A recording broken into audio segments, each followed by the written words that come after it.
ஒரு டிகிரி படிச்சு முடிச்சுட்டு அடுத்து என்ன பண்ணலாம்னு கனவு வெறியோட காத்துட்டு இருக்கக்கூடிய இளைஞர்களுக்காக அரசு தந்திருக்க ஒரு அரிய வாய்ப்பு. நம்மளோட தமிழ்நாடு அரசு நான் முதல்வன் அப்படின்ற திட்டத்தின் மூலமா 1000 இளைஞர்களுக்கு எந்தவித கட்டணமும் இல்லாம எஸ்எஸ்சி, ரயில்வே, பேங்க் மாதிரியான எக்ஸாமுக்கு தேவையான பயிற்சிகளை தர ரெடியா இருக்காங்க. எந்தவித சிந்தனையும் இல்லாம வேற எந்த ஈடுபாடும் இல்லாம அடுத்த 6 மாசத்தை படிப்புக்காக மட்டுமே அர்ப்பணிக்க நீங்க ரெடியா இருந்தா மட்டும் போதும். தங்குறதுக்கு இடம், சாப்பிட சாப்பாடு, இயற்கை சூழல்ல படிக்கக்கூடிய ஒரு அமைப்பு, கோச்சிங், எல்லா மெட்டீரியல்ஸ் எல்லாத்தையுமே தமிழ்நாடு அரசே பாத்துக்கும்.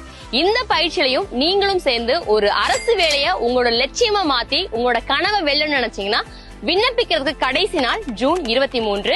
இதற்கான பரீட்சை ஜூலை 14 அன்னைக்கு நடக்க இருக்குது. இது போல மேல தகவல் தெரியும் நினைச்சீங்கன்னா www.nanmudalvan.tn.gov.in அப்படின்ற இணையதளத்துல போய் கூட நீங்க பார்க்கலாம். இந்த வீடியோவை உங்களோட நண்பர்களுக்கு அரசு வேலைக்காக படிச்சுட்டு இருக்கக்கூடிய ஒவ்வொரு மாணவர்களும் பகிர்வது மூலமா எங்கேயோ அரசு வேலை தன்னோட கனவா நினைச்சு படிச்சுட்டு இருக்கக்கூடிய ஒரு ஏழை மாணவனுக்கு உதவியா இருக்கும்ன்றத நான் நம்புறேன். மறக்காம ஷேர் பண்ணிடுங்க.